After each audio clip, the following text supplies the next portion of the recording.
Muhammad sallallahu alayhi wasallam did an intense workout of solitude with Allah in the year or two before he was given the mission of prophethood, before he received the first ayah of the Quran.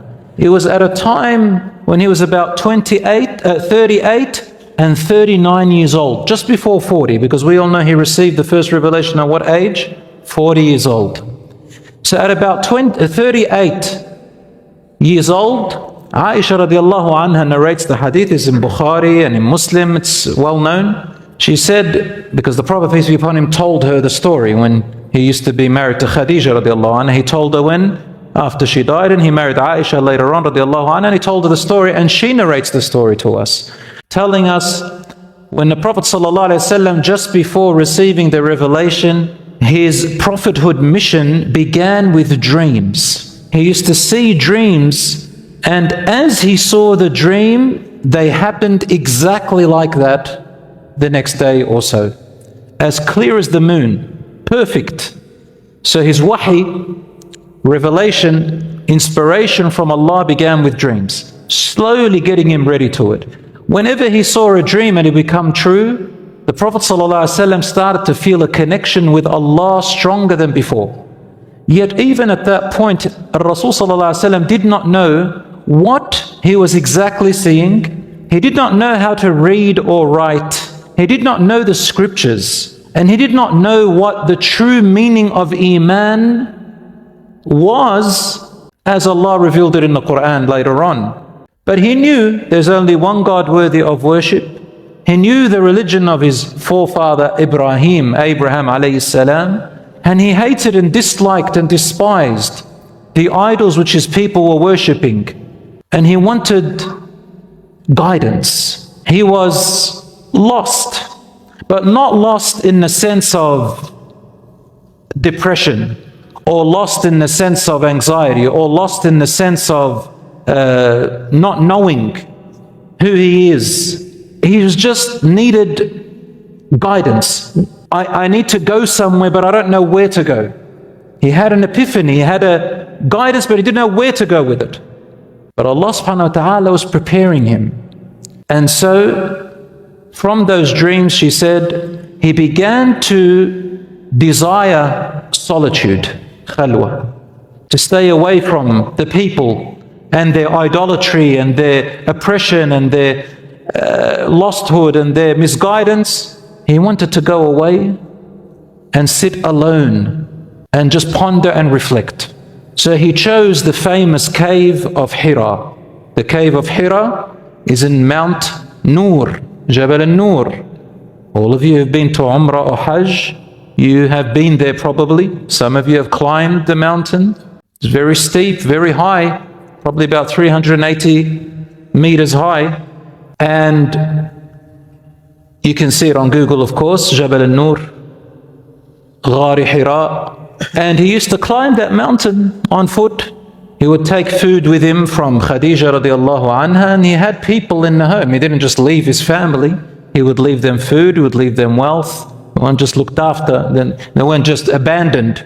So people don't think that seclusion or isolation with Allah subhanahu wa ta'ala means that you neglect your family and you go into monkhood. We don't have monkhood in Islam, in the sense of where you abandon everything of the world completely, and even family, and you don't even get married. No, we don't have that.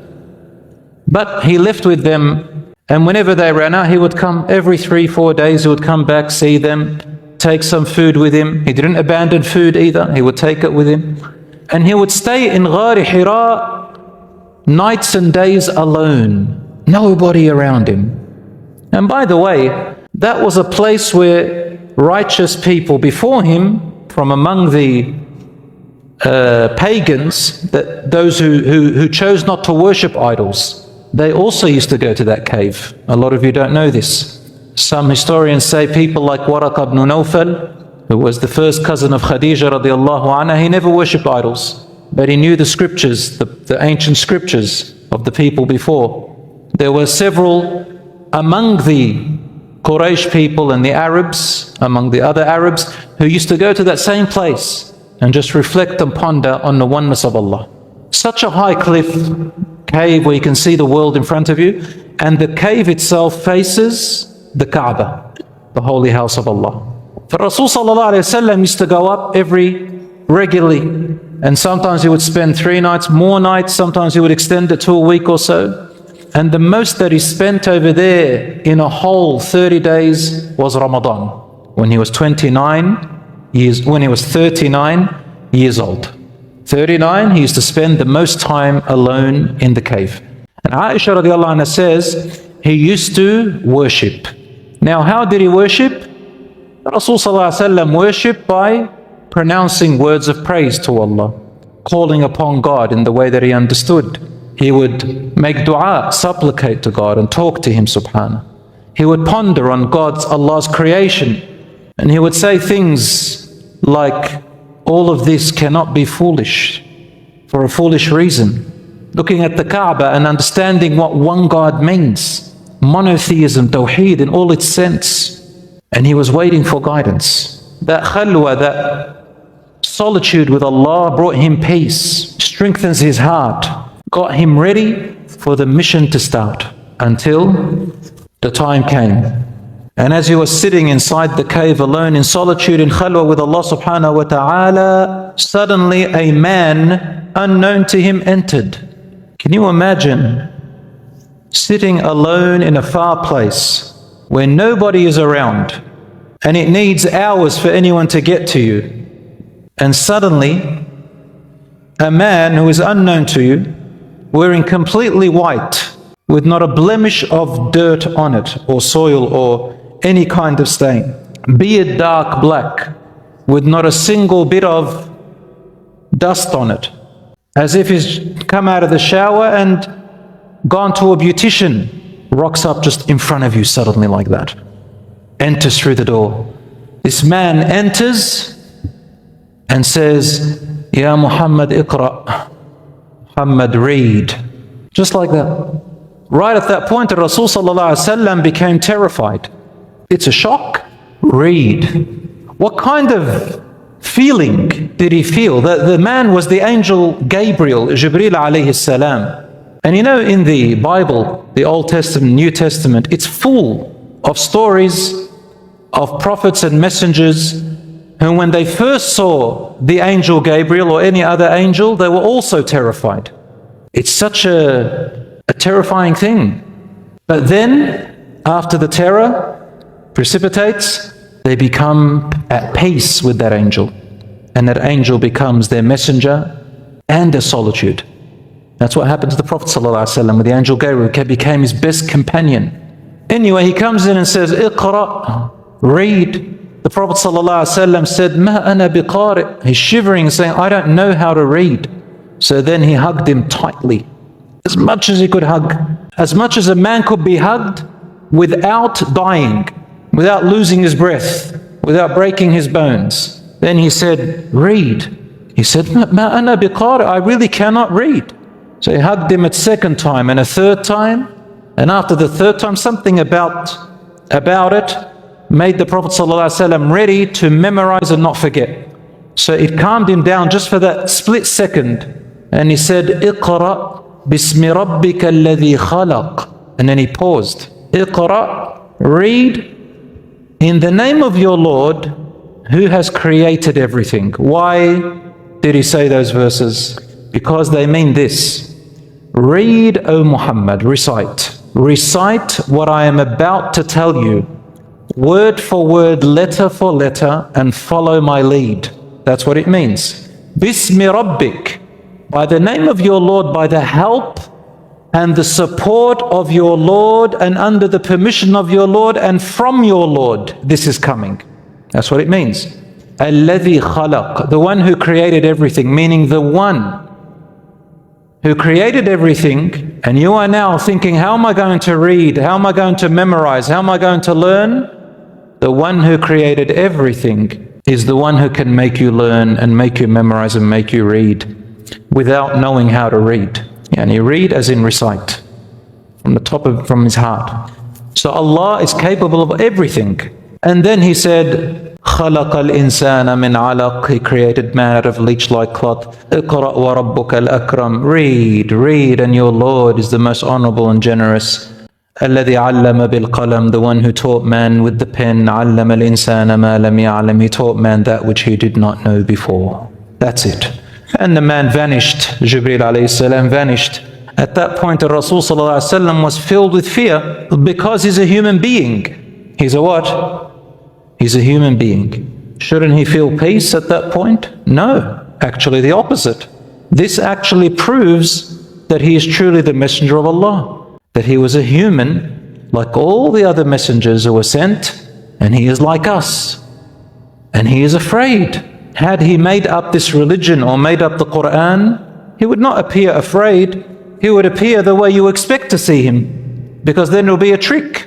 There are lots of con artists around, and when they do their tricks, you can see that they're fake. They do just what you think you should be seeing, what makes sense to you. But the fact that his emotions and feelings were seen contradictory to the eye of the normal human being, it actually emphasized that the Rasul sallallahu alaihi wasallam was truly a human being, a messenger of God who was sent and reacting the way a true, honest person would react.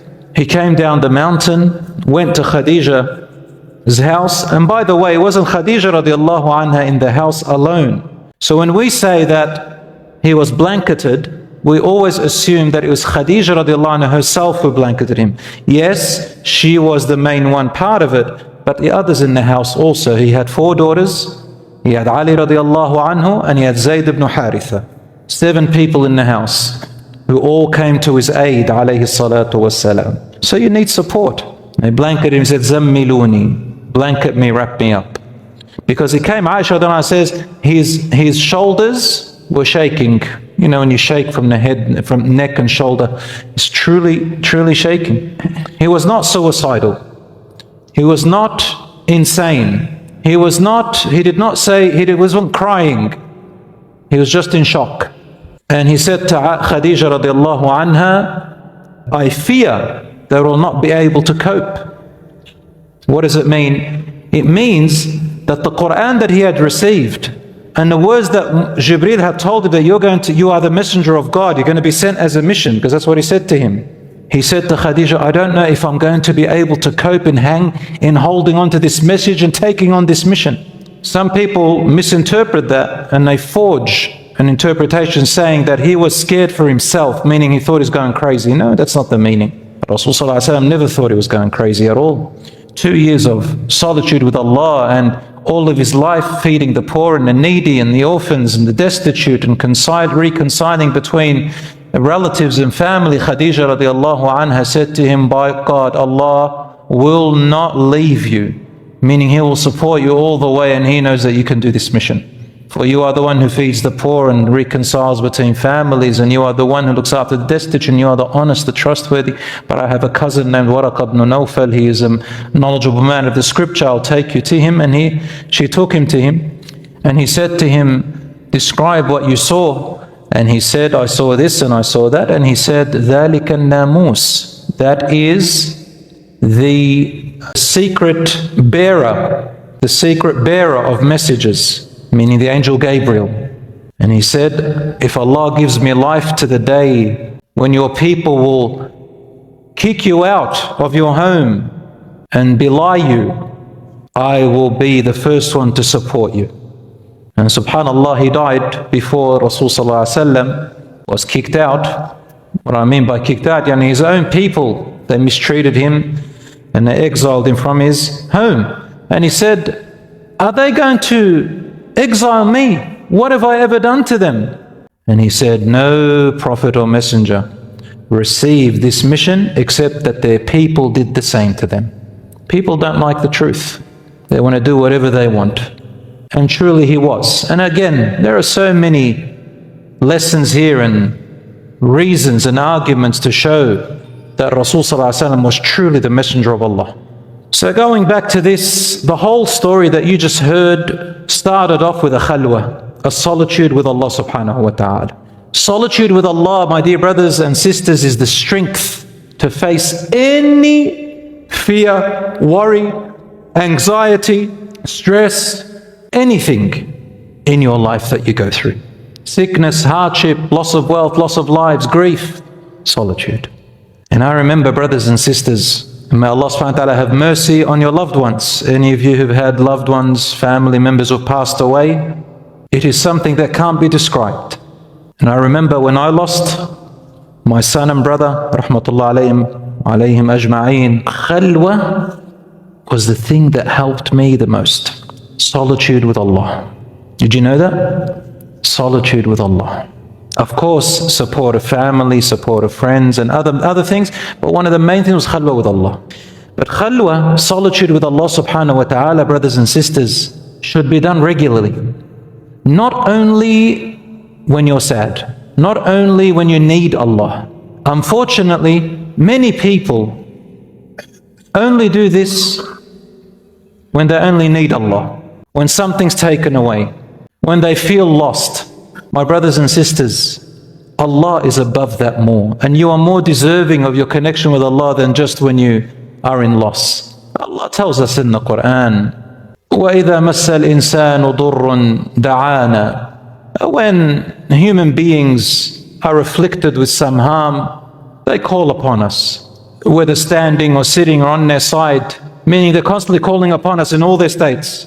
And when we take away the harm that was with them, because every harm is temporary, unless it is the sickness which is the reason to return back to Allah. But even then, everything is temporary. Either a person's life has ended, or things are temporary and you keep going. But when we lift that hardship off them, behold, he forgets that we once were with him, or that at any time he called upon us, as if he wasn't calling upon us yesterday. And many other verses like that. وَإِذَا أَنْعَمْنَا عَلَى الْإِنسَانِ أَعْرَضَ وَنَأَى بِجَانِبِهِ. Allah says, and when we bestow our blessings and favors upon the human, he increases in pride, as if our worship is below him. But when harm afflicts him or touches him, not even afflicts, touches him, كَانَ يَأُوسًا, he falls into depression. So Allah says, come to us in your need and maintain your connection with me when you're comfortable. That's the key. And watch your strength, your zeal, your worries, your clarity. Watch what happens to it as time goes on, brothers and sisters. Wallahi al-azim, I have not met a person who does regular khalwa except that there is clarity, love for Allah, love for their worship. They're happy even in times of destitute and unhappiness. Somehow these people are special, subhanAllah. And we can all be special.